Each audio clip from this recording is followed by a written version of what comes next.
Hi everyone, this is Gary Wilson and welcome to tonight's live workshop, live weekly webinar for investor agents, for those who are learning how to flip and for those who are learning how to buy rentals. All three are on board and we've got a great mix of people here. We've got some of the very first students we've ever had in the program on tonight and some of the most recent.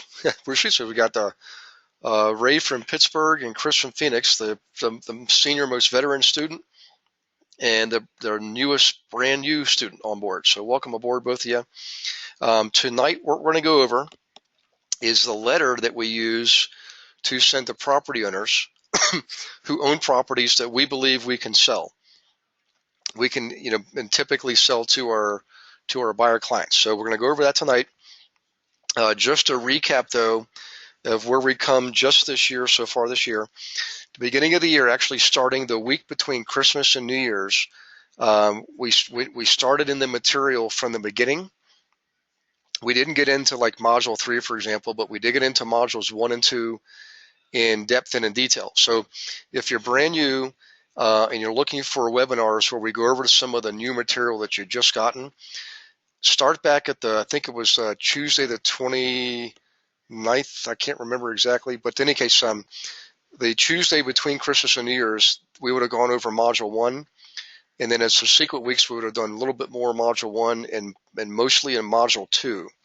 Okay. Now what we're doing is we're going through a lot of marketing. So beginning a few weeks ago, we started in on marketing campaigns. So far, we've done the workshop, we've done the booklet, and tonight is the letter. And for those of you who have an interest in any other subject, whatever it is, please let me know via email or text message if you like, and we will make sure we cover that subject in the very next webinar that we do, which will be next week. And that webinar next week, by the way, is going to be Tuesday night, the 8th. That's the day I arrive back to Phoenix. So that'll be 5 o'clock Phoenix time, 7 o'clock Eastern time. For those of you who are in Central, of course, that's 6, and in California's, that's 4 o'clock. Any case, I just gave my schedule for those of you who are just getting on here. More of you just logged in. I'm in New Mexico today and tomorrow, Albuquerque's followed by Santa Fe. The rest of the week I won't be teaching, but I'll be in Phoenix at a conference. The 7th, I said the 8th before. Monday the 7th, I'll be in Tucson teaching. Back to Phoenix on Tuesday, and then Wednesday, Thursday, Friday of next week, that's the 9th, 10th, and 11th, I'll be teaching back in Phoenix. So you can always check the events page on the My Investment Services website for the upcoming classes I'm teaching. Beyond that, we're going to have a lot of California dates added, because beginning March 14th, I'll be back in Southern California, back in the LA area for 2 weeks teaching, followed by a week off, and then, like I said earlier, back in Pittsburgh for most of the week of April 4th. So in any case, keep that in mind. I'm glad to stop in and visit you guys when I'm coming back to an area. And it can even help you out with your live workshops, okay? So let's check the question box here real quick. So far, I don't see any questions. So everybody, if you do have questions with anything that you've been doing in the last week, by all means, please let me know. Okay, use the question box to type them in. Other than that, we're going to get started here. So, okay, here's the letter. By the way, I'm going to reduce my panel, so I won't be able to see if you have questions for the moment. So, hey, if you do have questions, I will drop back in every few moments. So what I'm going to do right now is I'm going to go over this letter in detail. Now, some of you, this is going to be pretty fresh in your minds because we go over this in the classes that I teach at the Market Center. So some of you, like Chris, will have just seen this not more than a few days ago, but we're going to get into a little bit more detail, not just on the letter, guys, but hold on. If you're already familiar with the letter, don't worry. I'm going to show you after this how we actually use it. I'm going to show you how to access county courthouse records online to find the correct people to use this letter to send to. Okay, we'll also use our tax assessor database to get more information. So without further ado, I'm going to reduce the panel. And now I can't see you, so if you got a question, just type it in. I'll get back there in a few minutes. Okay, this is the actual format and content of the letter I used myself. Now, the letter over the years evolved and reduced in size dramatically. This letter used to be a lot bigger the body of it right here was much, much, much, much bigger. Okay. And what we realized, that me and the folks that I had working with me over the years, is that over time, as we reduced the size of the letter, our return call rate went way up. It kept going up and up and up. The smaller the letter, the more calls we got. Okay. Now at the top, I'm going to leave this optional.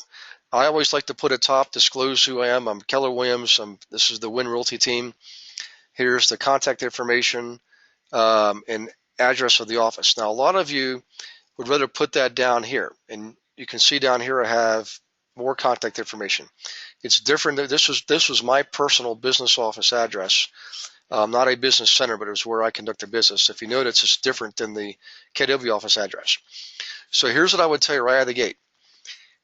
You can test it both ways. You can test this letter by putting all this up front. Okay, initially this is your header.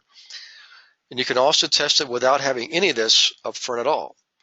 And you start off with just the salutation, dear Clay, dear Ray, dear Gary, dear whatever. Okay, so I want you to write that down. Remember, try some versions of the letter with the header and some without. Always remember, though, that no matter what, at some place in your letter, you got to disclose that you're a realtor. You got to disclose your broker's address. Okay, the name of the company you're with, the name of your broker, Keller Williams, always has to be big letters, and your contact information. All right, that's all. Physical address, name of broker, and phone number are all mandatory. So what I'm suggesting here is you can try it with this up top. You can try it without this up top, but put it down at the bottom. And you would modify this block down here to satisfy the legal requirements of disclosure. Okay, that's point number one. Okay, let's get into the content of the letter now. All right. Now remember, the letter is always going to be sent in a standard plain Jane manila envelope. All right, letter size, nothing fancy, nothing tricky, no different colors, plain Jane letter size envelope. And on the outside, you're gonna handwrite the recipient's name and address. Always handwrite the recipient's name and address. Okay. In the return address, you're going to handwrite your return address and just your name. You can even leave it without the name, but I prefer putting my name in the return address. So I would say Gary Wilson, and I wouldn't put all of this stuff in there. All I would do is put 100 Center Avenue, Pittsburgh, PA 15229. So I would put in just the basic return address information. You don't need to disclose on the outside of the letter, on the envelope that is, that you're a realtor, not required. And you don't want to put any branding or tagline type information, just your name and your address. Don't say you're a realtor. You'll do that on the inside on the letter. So outside the letter, handwritten, their name and address and your name and address, okay? Now the inside of the letter, here's the letter. And again, all of you have this in your material. So I'm just going to go over it briefly, but I don't want to take a lot of time because you've all got it in your material. I just wanted to describe to you why it's written and how it's written, the way that it's written. Okay, and the sentences are in a certain order by design. All right. So the first thing is the salutation, name specific, dear Clay. Okay. First sentence, you always name the property that you're writing about. So let's say you're looking for owners of 3-unit buildings, okay? Because you have clients, you have buyers who want to buy a 3-unit building. So you find all the owners of 3-unit buildings, which I'll go over here in a minute, don't worry, okay?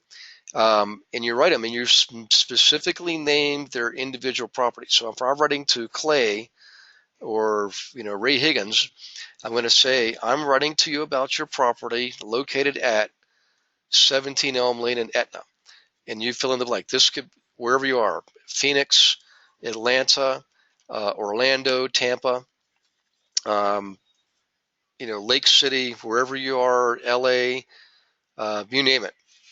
You're going to put your property in there, the property that you're writing about, okay? Now, the next sentence is designed to lower the reader's defenses. So go ahead and read that real quick. I'm not suggesting you sell your property if you don't want to. This is designed to lower their defenses, the reader's defenses, because a lot of investors, I'm using this as an example, by the way, of how to find rental inventory, particularly multi-unit properties. So you want to, and these guys are getting letters from other investors. They typically say something different, like, "Hey, dear fellow investor, I'm an investor too, and I'd like to buy your investment property. Well, I'll live happily ever after in investor land." Um, those letters get thrown away, and we don't want to use them. This letter is property specific, name specific, and if you read this letter, you'd probably wonder, what's this about? Why I don't have to sell my property? What's this about? I mean, this guy knows me, knows my property. Holy smokes! Next sentence is a statement of fact.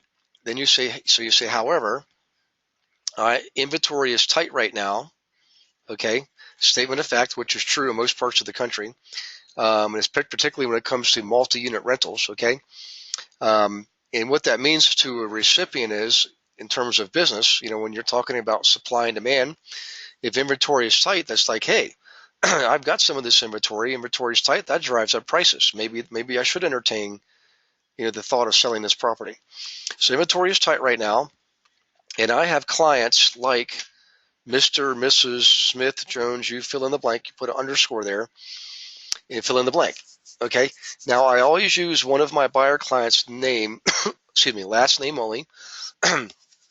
All right, and I always get their permission first. So only use one client, last name only. Always get their permission.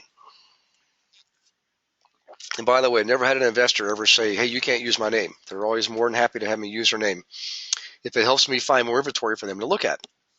Okay, so however, inventory is tight right now, and I have clients like Mr. Smith, Mr. Jones, Mrs. Davis, who want to buy a 4-unit building, or who want to buy a 3-unit building, whatever the case is, who want to buy a property just like yours in your area. That wording is very precise and very powerful, right? Okay, now, it's called a power statement, by the way. And a power statement is you're saying, I have clients, plural, and you're so bold you actually name one by last name. Okay? And you don't want to, you just want to use last name. You don't want to use first and last name. It's too easy for people to look people up. All right? Now, what I want to do now is I want to soften them up for my sales pitch. So what I do is this: I'll say, that's why I specifically sought you out. Okay? And I did. 30 people may be getting this letter, but each one is name specific and property specific. I really did seek these people out individually. Okay? So I soften them up so they think, oh, okay, I'm the only person getting this letter. Even though others are getting it, they feel that way. So then I say, even if you're just curious about what your property would sell for, please call, text, or email, or please let me know, whatever you're comfortable with, and I'll be glad to give you a free property valuation. Okay? Now, if you think about it, that wording is very precise. I'm saying what your property would sell for. I'm not saying what your property is worth. Okay? What your property would sell for is a much more powerful message, and it suggests to them that maybe they should look into seeing what their property would sell for. Okay? All right, then you let them know all your contact information is below. Okay, so that's the letter.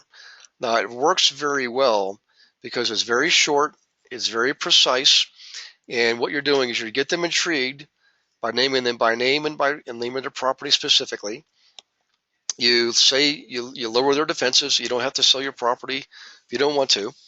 Okay, and then you give them a statement of fact. That, by the way, I'm not suggesting you sell your property if you don't want to. It's called a positioning statement. It positions them to read the next statement, which demonstrates authority and also heightens their sense of interest, because you're saying inventory is tight and you already know they own a property, all right? Then you use the power statement. The power statement is, oh, this guy's actually got people, and then it's more believable because you name one of them by last name, okay? Then you make them feel special. That's why I sought you out. So you're continuously boxing the reader in, and you finally wrap it up by giving them your soft sell. So even if you're just curious about what your property would sell for, okay, please let me know. All right, that's the letter. And then you put down here your contact information. All right, and you can put a little tagline if you want. Mine was, we instruct, inform, and assist our clients and advisors in building wealth and income through real estate with their homes and investment properties, guaranteed. All right, that's a powerful tagline. You can use something like that if you want. Okay. All right. I wanted to give you the letter first before we dig into how do you find the people who are going to receive the letter. We're going to do that next. But let me do a quick pause and check for questions. Okay.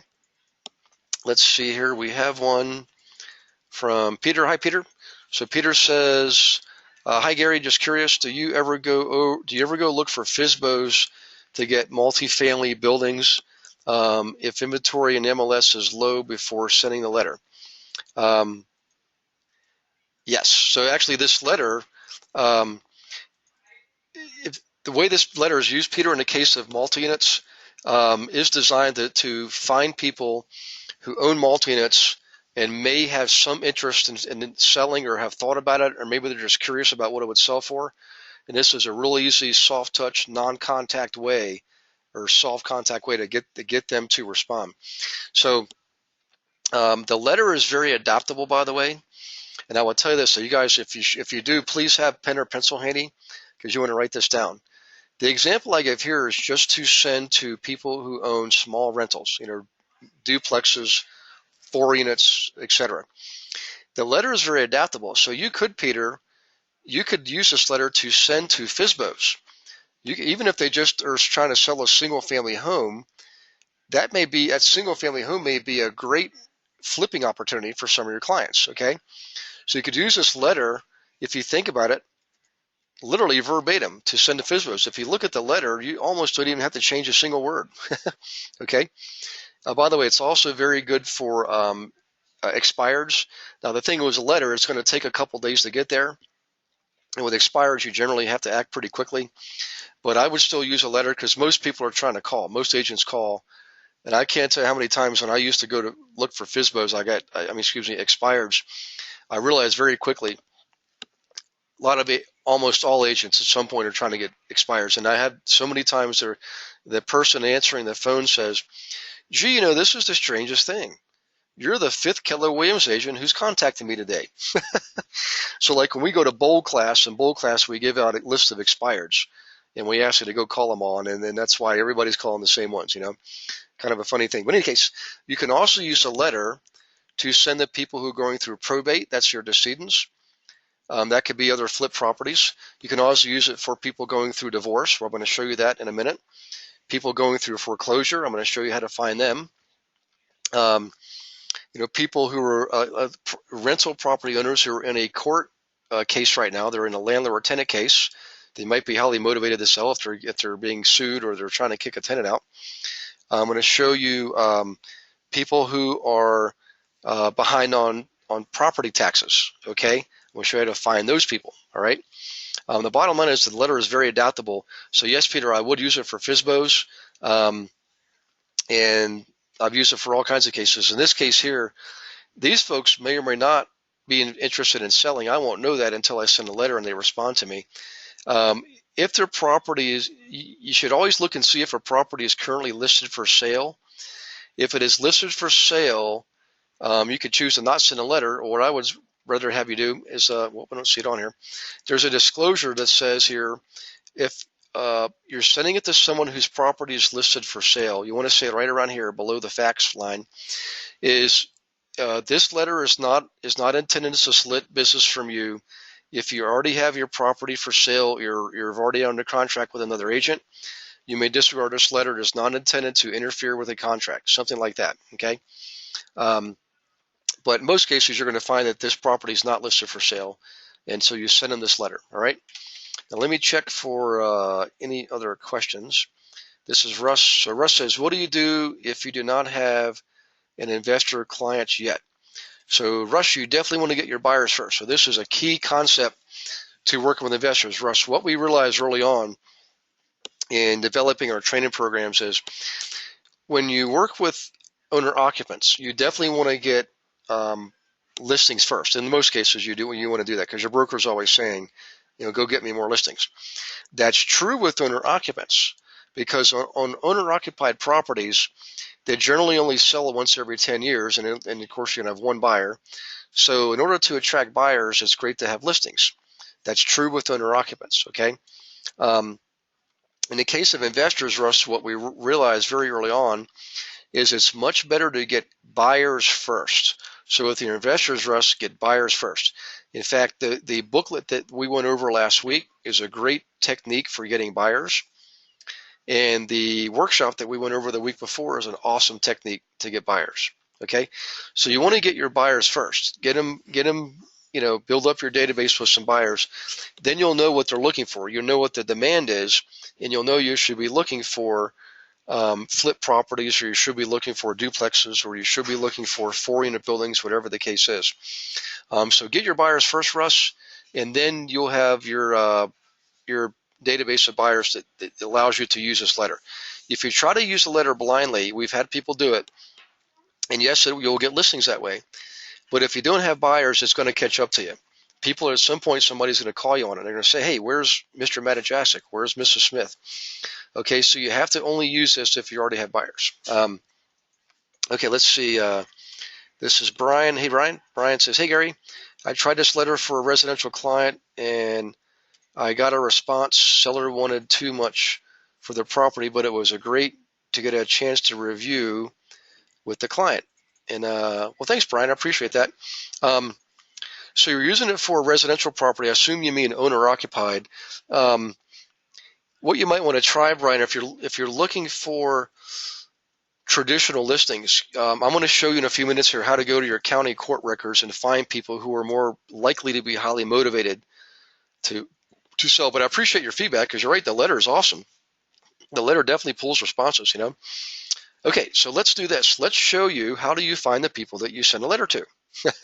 Okay, so let me reduce my screen here and go back down here. Okay, this is an example of a county courthouse records database. Okay, and what I want to do is I want to show you some examples of how you find people who are going to be likely interested in what your letter has to say. So let's look here.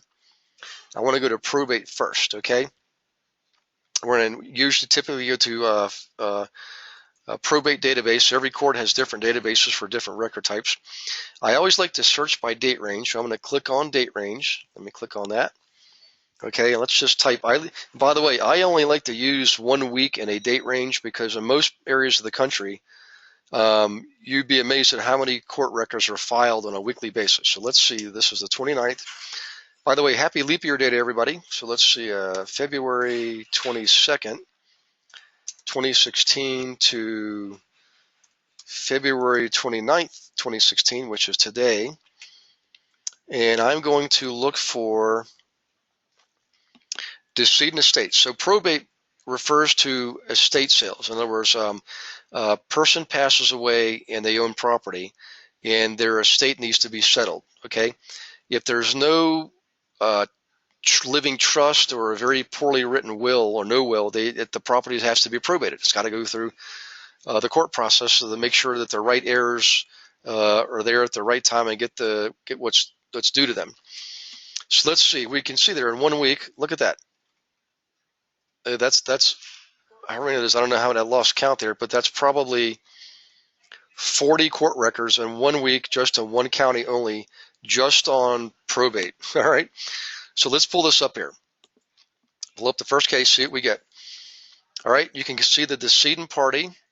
You can see the main party. All right. And you can see that person's, all right, name, Nicole Frankhauser, and their address. Okay. So I'm assuming Bernard is maybe her spouse or was her spouse, and he's passed away. So now Nicole needs to hopefully get this property. She will likely get the property through probate without too much trouble. But more importantly, she may be wanting to sell. So what you do is this. You write her letter at this address right here, send it to this address. Okay, name her personally. Again, handwrite her name, Nicole Frankhauser, on the outside, handwrite her address, and send this letter. And if you look here, this is very important, guys. I would definitely make note of this. If you notice, nowhere in this letter do I say something like, Dear Jane, I understand you lost your husband. I'd like to help you in your time of distress. Don't ever say that kind of stuff. I know you really want to help these folks, and I know you think you're being helpful, but some people find that offensive and some people find it threatening. So what you do is all you say is just like this. I'm not suggesting you sell your property if you don't want to. However, inventory is tight right now, and I have clients like Mr. Smith, Mr. Jones, Mr. Matajasic, who want to buy a property, just a property, just like yours in your area. So you're not indicating that you know that her husband passed away. You're not indicating that you know that she's in distress. All you're saying is, hey, and I have people who want to buy a property just like yours in your area, and inventory is tight, right? You don't have to sell if you don't want to, but what the heck? Even if you're just curious to see what your property would sell for, please let me know. This is a much more user-friendly way to approach someone who's going through a time of distress. Would you guys agree? So let me pull the panel back over. Let me see if there's any ahas. Anybody see any big advantages using this letter in this situation versus letters that other people are using? Okay. Soft touch, you're still offering help, but you're not focusing in on their dilemma. Okay. All right. So that's one use. Let me slide the panel back over. That's probate. Let's go back here, and I'm going to, and there's, by the way, there's a number of other types of situations here. All of this, we don't need to look at all that. Let me go back here. I'm going to show you some other court records, okay? So let's go to family division. I'm going to go to search on family division. By the way, you can see there's criminal, all kinds of stuff. Let's go to family search. We're not going to search by case number. I'm not sure why that came up like that. Family search. Maybe I need to do user login. I thought it was search. Nope, sorry, it's user login. Hang on one second. User login. So I go here and I log in. Okay. And by the way, this is all free, guys. In many areas of the U.S. and Canada, this is all free. In fact, I need to mention this for Canadian students. Most cases, your county court records and your municipal court records are not going to be online. You have to actually go to the county or municipality courthouse, and I've done this up in many places in Ontario. And I will go into the clerk, go visit the county court, ask them to have access to the courthouse records. Usually they'll have computers right there, or they'll do a search for you. So, okay. So now let's get back to here. I always like to search by date range. Again, and you're going to see I'm a big fan of this because I don't have case numbers right now. I don't even have names of people, but I can find them by doing a date range, seeing what's filed in a certain date range. So let's do that again. So I'm going to just do back a week. So February 22nd, 2016, and we'll go to today, February 29th, 2016, and I need to enter a case type. I don't want to look at all case types because there's going to be too many records. You'll see here what I mean in a minute. So let's look at, how did I get back to the same, sorry guys, I'm back to the same database. I'm going to start over again. Sorry about that. I want to go to family division, user login. That's what I want to do. So let's look for search. We want to search for records. I'm going to log in. Here I go. Search by date range. Okay. Then type in my date range, 02/22/2016. And I want to search till today, 02/29/2016. Now let's see what we have here. I'm going to start with arbitration. So let's do this. Let's key this in. You can see there's all kinds of stuff here. Credit card, all this is civil, by the way. Here's what we want. Look down here. LT means landlord or tenant. You can always tell a landlord tenant case by the letters LT, landlord or tenant. So if you look at the letter, let's just pull one up, Easley versus Thomas. Let's pull it up. If you look back at the letter, you can see again, this letter doesn't have to change at all. I can use this letter worded exactly the way it's worded, nice and simple, straightforward. Go down here, I can see that the plaintiff, typically it's going to be the owner of the property who is evicting a tenant who typically is going to be the defendant. In most landlord-tenant cases, the plaintiff is the owner of the property, the defendant is the tenant, because typically the tenant didn't pay rent. All right, you get their name. So Brittany Easley is filing against Juan Thomas. and she lives at her address. By the way, the plaintiff's address is 302 Zara Street. The defendant lives at 5312 Kincaid Street. Okay. Now, here's what we want to do to make sure we're sending the right letter to the right person at the right place. All right.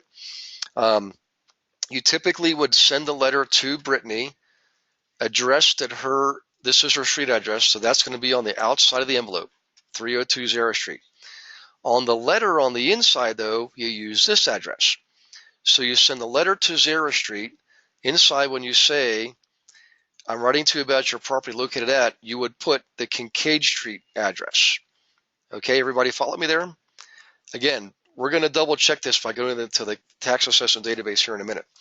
We're going to make sure we were sending the letter to the right address and referring the right rental property, all right? In fact, let's go ahead and do that. So I'm going to remember 5312 Kincaid Street. Let's go look that up in our county courthouse, our county tax assessment database, all right? So let's go there. Let's see. I need to find out where that is. And I think it's down here. Let's see. I can find that very quickly. That's Melissa data. Maybe I don't have that saved as a favorite. Not sure. Maybe I do, but that's okay. Let's go here. Let's type in Allegheny County. Here we go. And let's see if that is it. Yep. Legal disclaimer. Yes, I agree. All information. Blah blah blah. Okay. So what I want to do now is I'm going to look up that property. Kincaid was the street name. Okay. And the house number was 5312. So 5312 Kincaid, 5312. Let's search and see what we find here. And there it is. Okay. And sure enough, the property is owned by Sheila. All right. So let's go back and compare our notes here. So Sheila Dixon owns the property at Kincaid. Let's go back to our court record, our landlord-tenant case. Let's see. Sheila Dixon owns the property. That's interesting. So plaintiff is Brittany Dixon. Brittany. Maybe that's probably property management. Okay.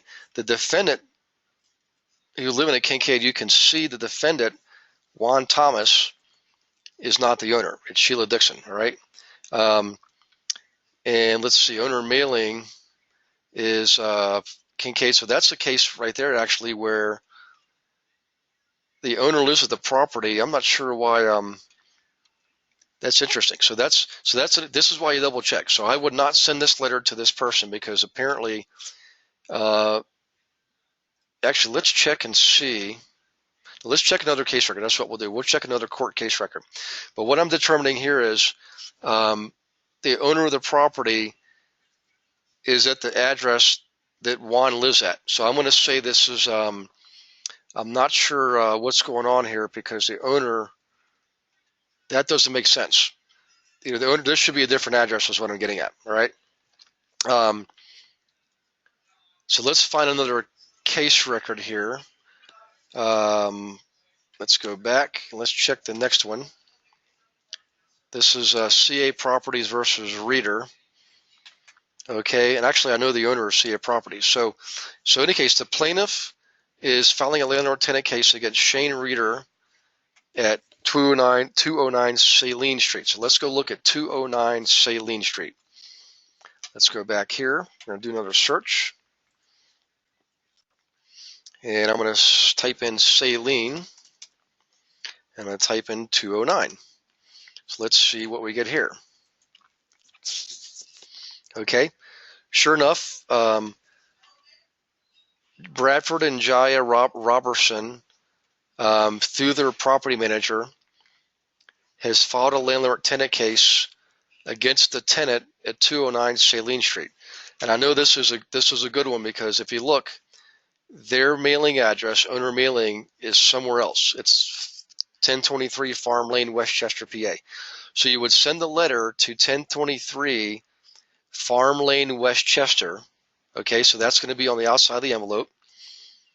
On the inside of the envelope, on the letter, you're going to put Bradford and Jaya Robertson, or just put Bradford and Jaya right here. And on here, you're going to say, I'm writing to you about your property located at, and you go back here, excuse me, located at 209 Saline Street. All right.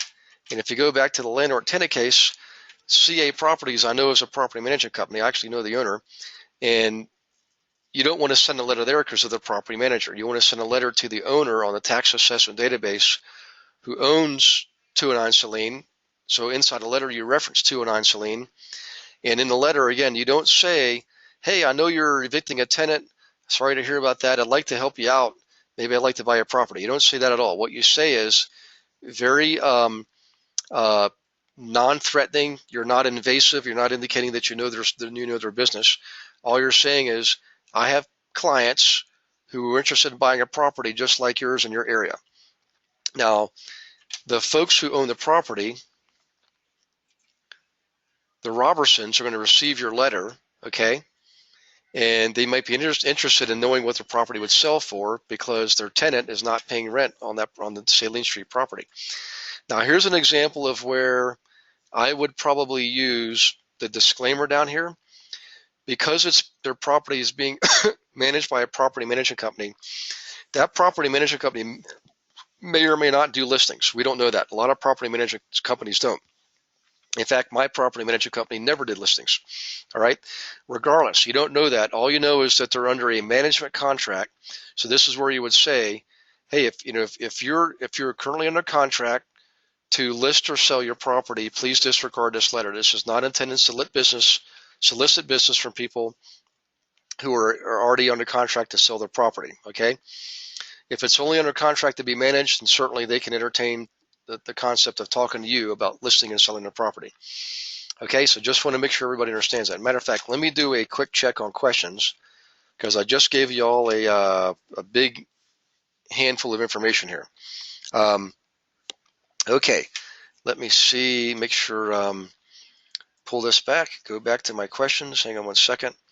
Okay,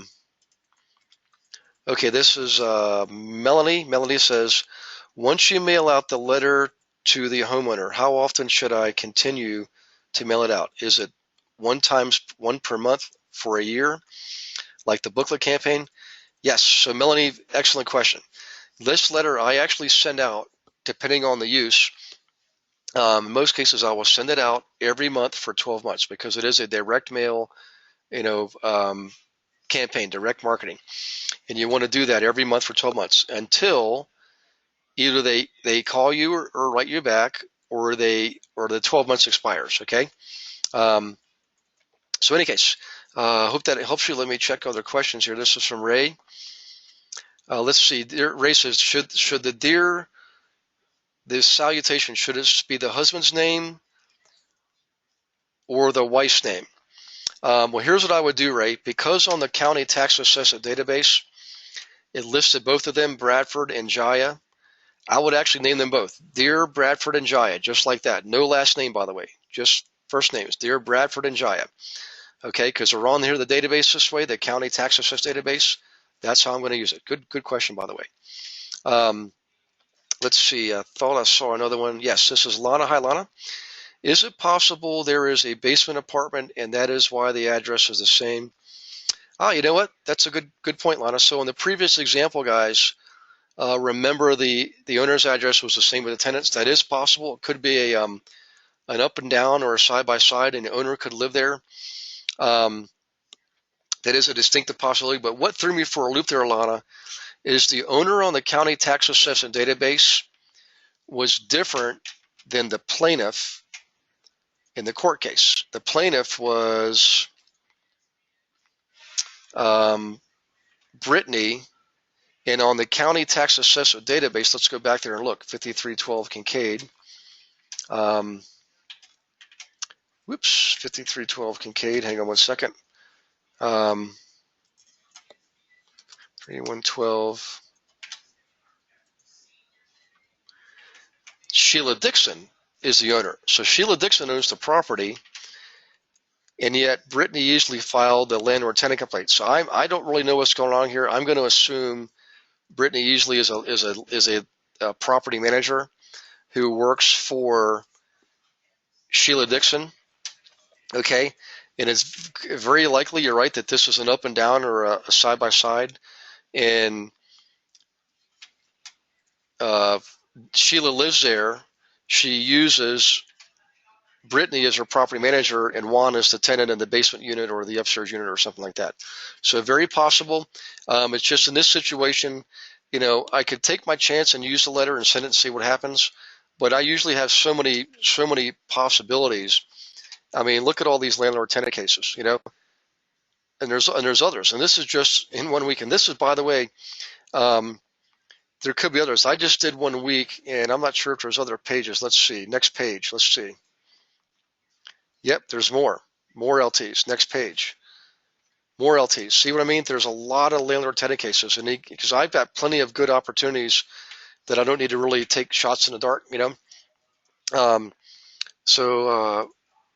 Thanks, Lana, for doing that. Okay, Melanie.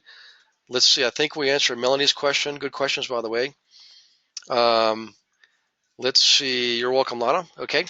All right. Now, I want to show you some other examples, okay, of how we can use this. Other types of court records. That was just landlord-tenant. So we showed you probate. We showed you landlord-tenant. Let's look at family division and see if we get any divorces there.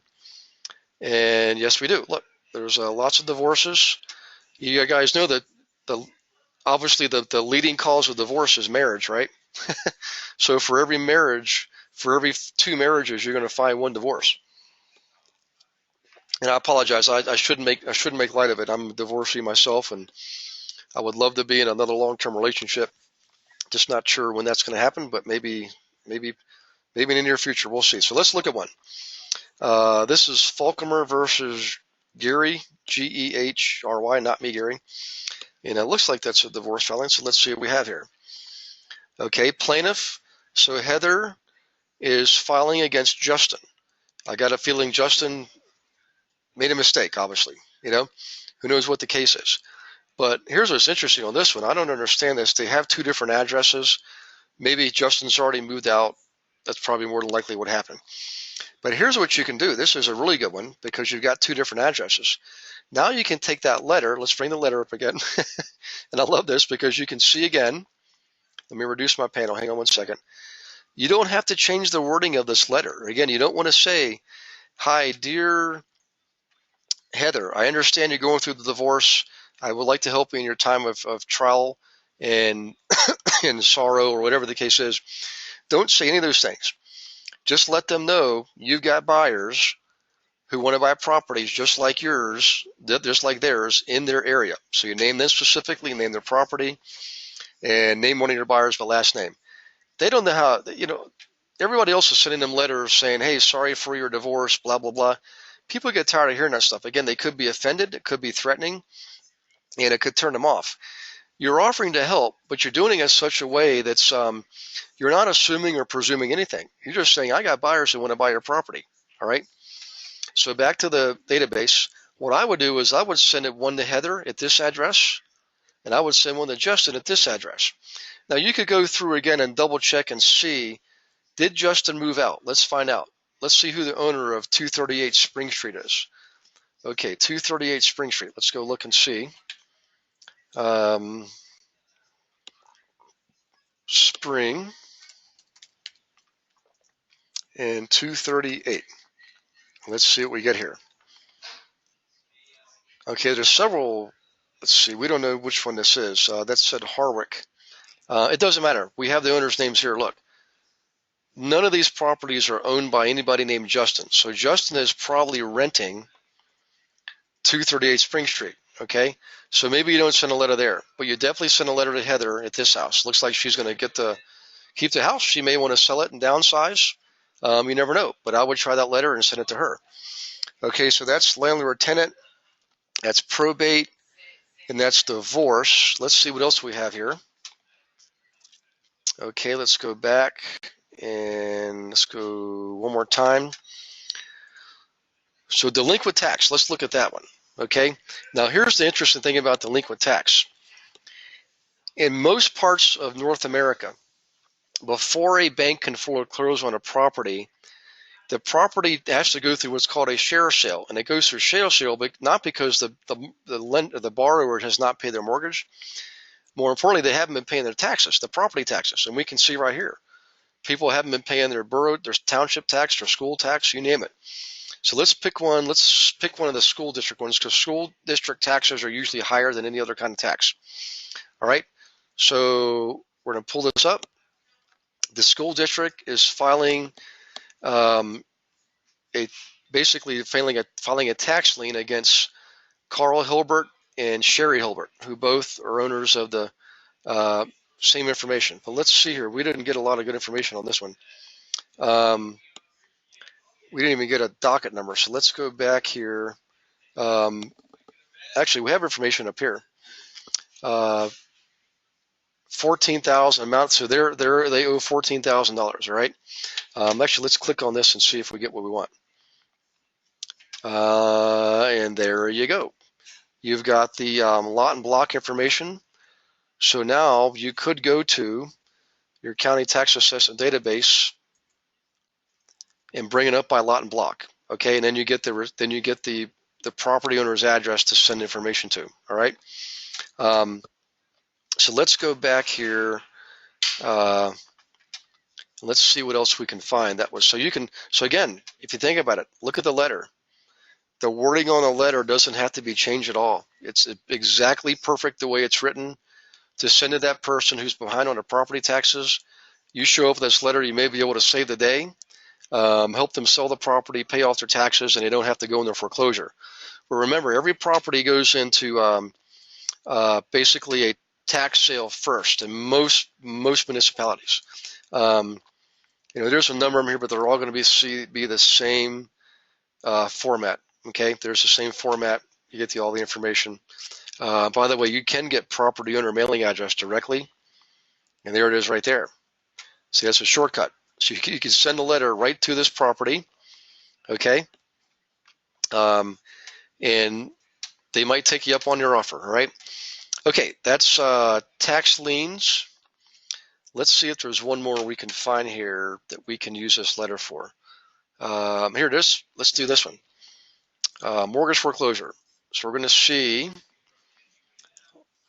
bunches of them, guys. Look at that. Next page, there's going to be a lot here. So people who are worried about, hey, there's no more foreclosures out there, that's not true. There's a bunch of them. So let's see. We got Wells Fargo filing against Patterson. By the way, if you notice, this is all public information. All right. And so far, every dime of every record has been free. I haven't paid a dime for this information. You can see this one was just filed, of course, because that was our record search by date range. Amount, $148,000. So this is probably a pretty decent property. Wells Fargo in Fort Mill, South Carolina, is filing against Kevin Patterson at 1010 Braddock. So let's go look at 1010 Braddock, okay? Let's pull it up.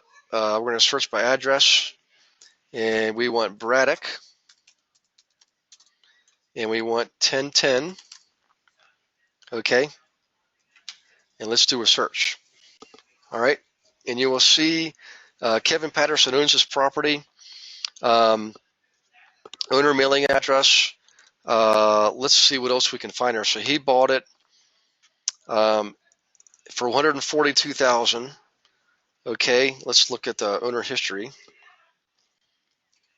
And he bought it just 5 or almost 6 years ago. Okay, for $146,000. That's the purchase information.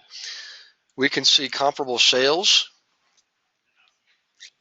Okay, look at that. Gives you some comparable properties in the area. And also tax info. We can see, lo and behold, he's behind on his taxes. All right, and that's why Wells Fargo is filing a foreclosure proceeding against this person. And I bet you we can find him also on the tax lien database. He's probably on there too. So if you send this guy this letter, do you think he might be somewhat interested in what you have to say? compared to all the other letters he's getting from all the other people who don't know any better and are using like generic language and the yellow letter and everything's with labels on the envelope as opposed to handwritten name and address. That's why I like this letter, guys. It's very adaptable to all these other uses. Okay, boy, that was a mouthful. That was a handful.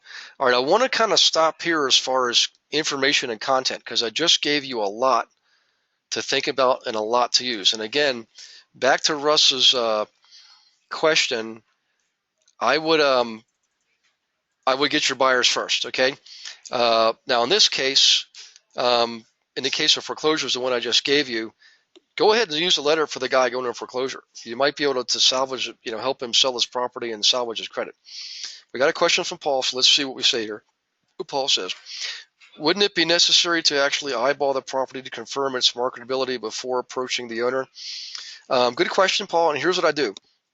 Because at my computer, at my desk, at my home, I can do all this in a matter of minutes. I would rather send the letters out first, okay? And then only work with the people who respond. Because if I go out and spend all my time in my car looking at all those foreclosures, that's a lot of foreclosures. I mean, this was like, let me go back here. This is page after page after page. That's a lot of foreclosures. I could use a lot of time. You spend a lot of time, energy, and gas and money going to look at properties that really where people have no interest in working with me. I'd rather start with the people who have an interest in working with me and then go look at the properties. That's a much more efficient use of time. Okay, this is Marina. Marina says, if it is a tax sale, is this usually a short sale? No, not necessarily, Marina. The bank could possibly entertain a short sale. And in fact, let's just pull one of these up again, okay? Now, this is a big bank. Actually, let's find one that's a small local bank. Wells Fargo, Nation Star, U.S. Bank, M&T. M&T is kind of a small bank in the area. Let's see if we see another really small one. Well, let's just go ahead and pull up M&T. Okay? The M&T Bank, I know is kind of a small bank. They're out of New York. You may be able to write them also and ask them if they would entertain a short sale. If that's what you want to do. I would prefer to buy properties that already got foreclosed on because short sales take up a lot of time, Marina, and a lot of investors don't want to wait around while a short sale is being processed, okay?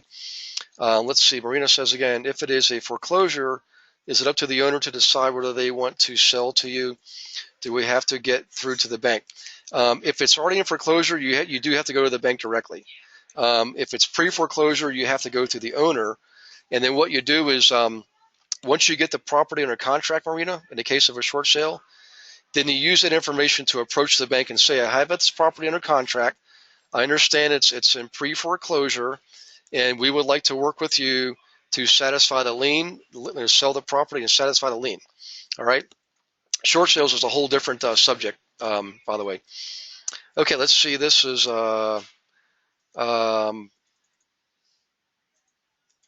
is there another one here? Oh no, okay, we already answered that question. And I think that was it for the questions. Hey guys, I tell you what, I'm going to go ahead and wrap it up because we just got through 1, 2, 3, 4, 5 uses of this letter. And again, you can use it for foreclosure. You can use it for short sales and expireds too. That's 7 uses for this letter. So if you're going to use it for people who are not in distress, like people who own 3-unit buildings and 4-unit buildings, they might not be in distress. Make sure you get your buyers first. For everybody else, maybe you don't have to have so many buyers, but I would still make sure you have some buyers, okay? Because you're telling people, I have buyers who are interested in your property. So that letter is really designed to be used for people who already have buyers. However, you can definitely save the day on foreclosures and bankruptcy and